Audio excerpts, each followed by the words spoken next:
Hi, it's Honest Gaming. Today we react to Paul Fitz Gen 17. Finally gonna separate this in parts, and this is gruesome, by the way. This is a Thomas and it's not made for children, but it's pretty decent as this.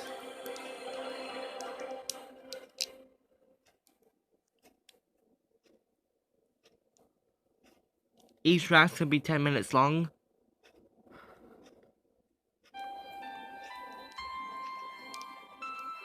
No stupid ads. So I just keep getting away. Sorry, guys.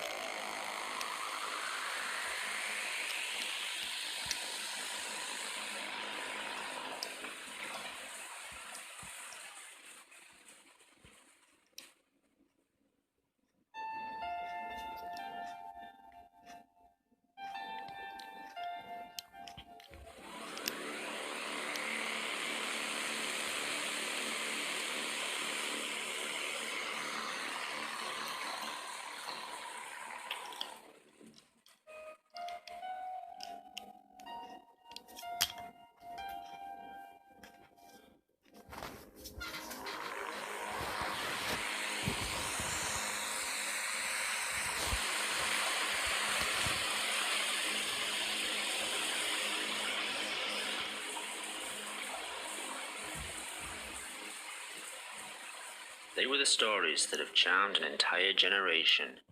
From the books to the television series, people around the world have grown up with the railway stories, and all their cheerful characters.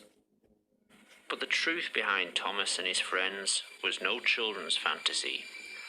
The truth would be horrifying.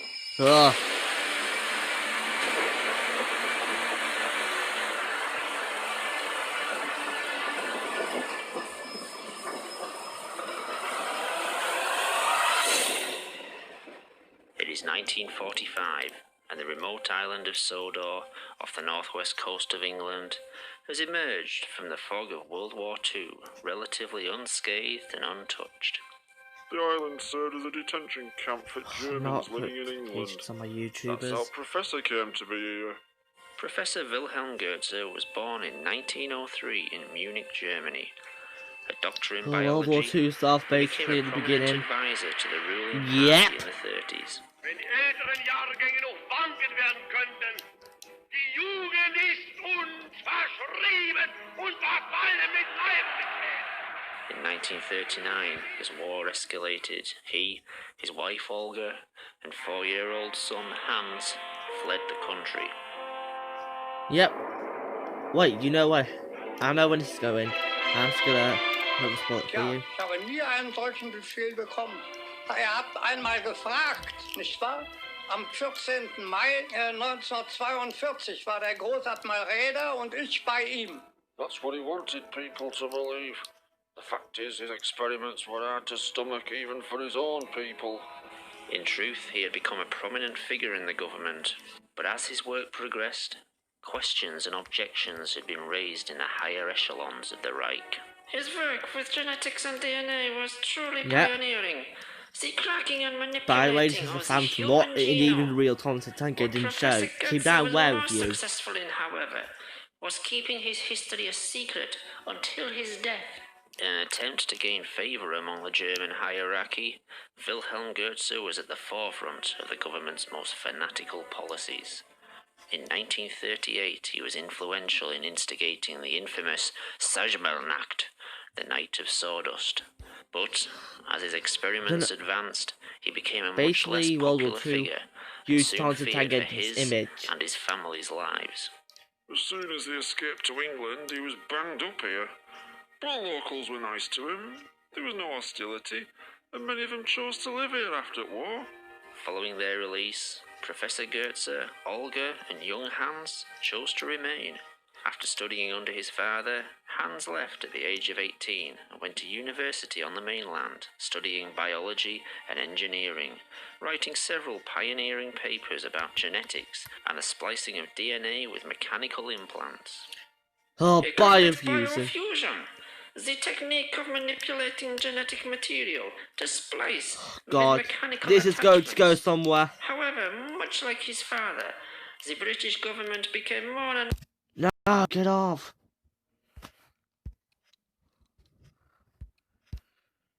and more concerned with Hans Goetz's proposals. So he was forced to seek financial backing from home. His dad left Germany with quite a few bob, so Hans came back. He saw our little island as some sort of refuge where he could work in peace. Soon every nutcase and eccentric was coming over. By 1962, Hans had set up Sodor Research, a small lab near the town of Alsborough, but soon the enterprise began supplying medical equipment and machinery, and quickly grew to become a large complex, comprising its own links to the growing Sodor rail system. Young Abby Collins from the town was working there when Professor Hans took a liking to her. Soon they were married, and not long after, the town was buzzing with news of her pregnancy. Baby Thomas was born in 1968. Here we go. Throughout the early years of his life, he would watch the growing railway network with fascination. He couldn't get enough of trains. His dad bought him one of the first video cameras, and he'd be on the platforms every day. You can see me in some of those tapes. Hiya, Mr. Hartley. Morning, Thomas. But he was friends with everyone, even that simple bloke who could only say where he lived. Sodor. But his favourite trains were the old steam engines. Steam engines were a dying art on the British mainland, but Hans also had a fondness for them, much like his son, and liked to keep them running for our purposes, taking orders from the labs to the growing docks, or to the mainland to be Using transferred parts from to the old modern TV postal show, I express see. trains. But as the Sodor rail system expanded, it found itself increasingly under the supervision of the new British rail network and appointed a new controller. Right, get off my f***ing platform! Sir Topham Hatt. Born into money, he took his ridiculous name to heart and started wearing a top hat all the time. Of course, we islanders had a different name for him. Fat bastard. No. You've never met such a cold-hearted as him. He banned all steam engine volunteers and cut most of rail employees, shut down the branch line and the smaller stations. He was happy to let the railway rust away, just like they did to main line. But the fortunes of the railway were about to take a profitable turn, a stroke of luck for the island that would result from tragedy. Come on, we're gonna be late. What's the time? Thomas, get moving. Young Thomas loved following the railway. He'd be out all the time, hoping to catch a new train on his camera. 11:45's coming through soon. He won't wait for us. Unfortunately, he didn't take as much notice of the safety signs. I'm not being late again. Have we missed it yet? Wait for the 11:45. Never mind the 11:45. It must be late again. Thomas, come on. It's always held up. Yep. He's dead. But not. Hans was mortified. He disappeared from public view and into the labs. Locking himself in, he wouldn't allow anyone in there. Eventually his father Wilhelm came to see him. In a few days, a major laboratory had been locked down, followed by an engine maintenance shed, which was to become off limits to all. All production was shut down, orders weren't met, but the two Professor Goetzes didn't care. More and more equipment was being delivered daily, but no one was allowed in Shed 17. Questions started being asked on Sodor. Where were the Goetzes? Would there be no funeral for young Thomas? And where was the body? They'd arranged for Thomas to be transferred to a mainland hospital. He'd been taken to the complex but was never moved by rail. We all assumed the obvious. He was still in lab. But if Thomas was there, was he still alive?